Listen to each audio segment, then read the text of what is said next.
Today I'll be showing you how to make this beautiful little Elsa Tsum Tsum that was requested to me by some of my subscribers. Let's get started. For the main part of Elsa's body, I'll be using two different colors of polymer clay. This is a flesh tone color and this is a blue. Now I have my flesh tone clay and my blue clay rolled out into two little balls, and I'm going to start shaping the blue one into more of an oval. What I'll do with these two is actually join them together because the flesh tone will be the head and then the blue will be the body. And I'll be using two pieces of jewelry wire to attach the two parts together. So they can both attach together pretty seamlessly. What I'm going to do is just flatten the back of this, and then what I'll also do is flatten the front part of this so that when I join them together, they'll stick together nicely. So now that I have them the right shape, I'll just take my wire and slide it into the blue part. I'll take two pieces. I just want to make sure that it stays on while I'm baking it. And then I'll attach the head onto this. Slide it on the front. Push it in enough so that it won't stick out through the front of the head. Now I'll just slide this onto the front. And once you've finished doing that, push them together and then flatten them on your mat.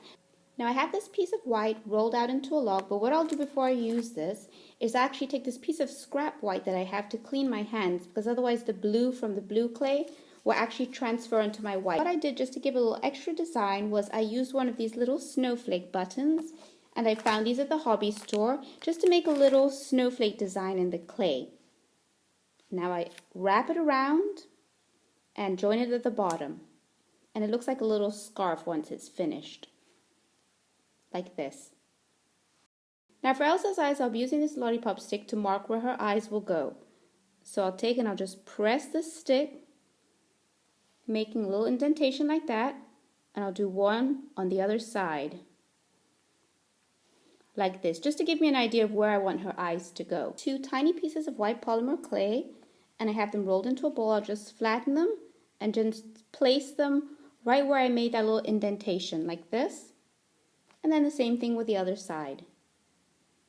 Just press it right into that little indentation. Polymer clay, the same color as her dress, and I just made it into a little circle and then rolled it a little bit so it will have more of an oval shape. I'm going to place this right on top of the white, like this.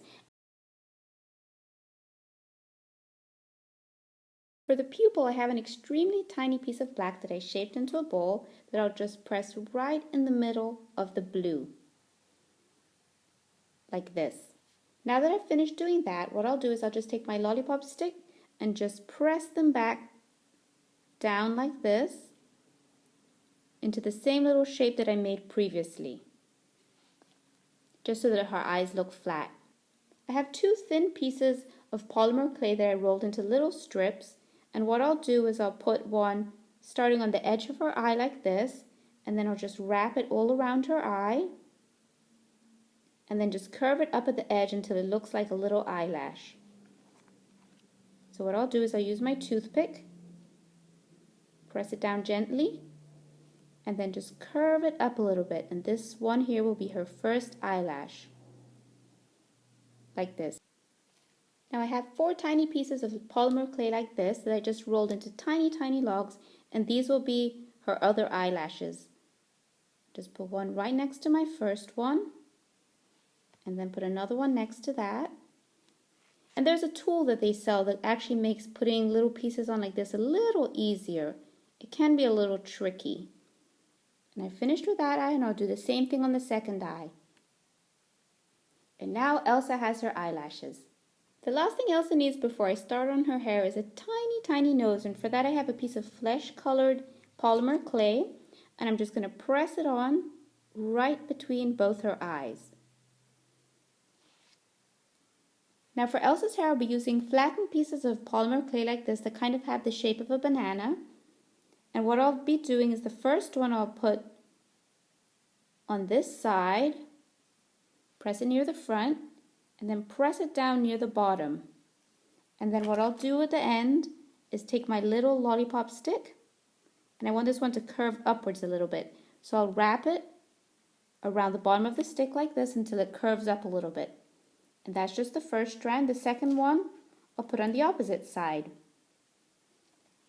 And I'll go like this. Do the same thing. I'm just going to curve it upwards just a little bit, just a tiny bit. Like this. And then I'll just be adding strands on top of that, on either side to give it that layered effect.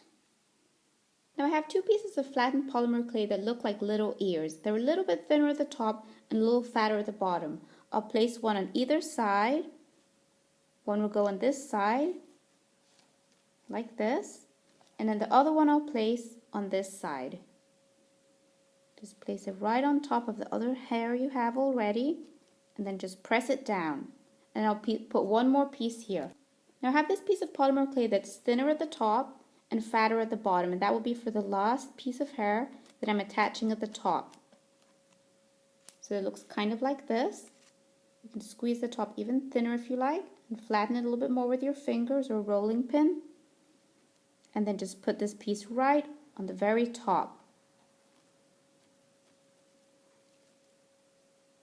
Now that I've finished with the main part of her hair, I'll be adding her braid, but before I do that, I just want to straighten up the back. I'll just cut like this and mark a line where I want to take off the excess. Go all the way down like this, and then all the way around. Being careful not to mess up her eyes. And then just press like this, and then once you've cut through it, it should be pretty easy to peel off the pieces at the back like this. Lift it up, and just pull that right off. Do the same thing with this piece. Cut through it, and then pull it right off.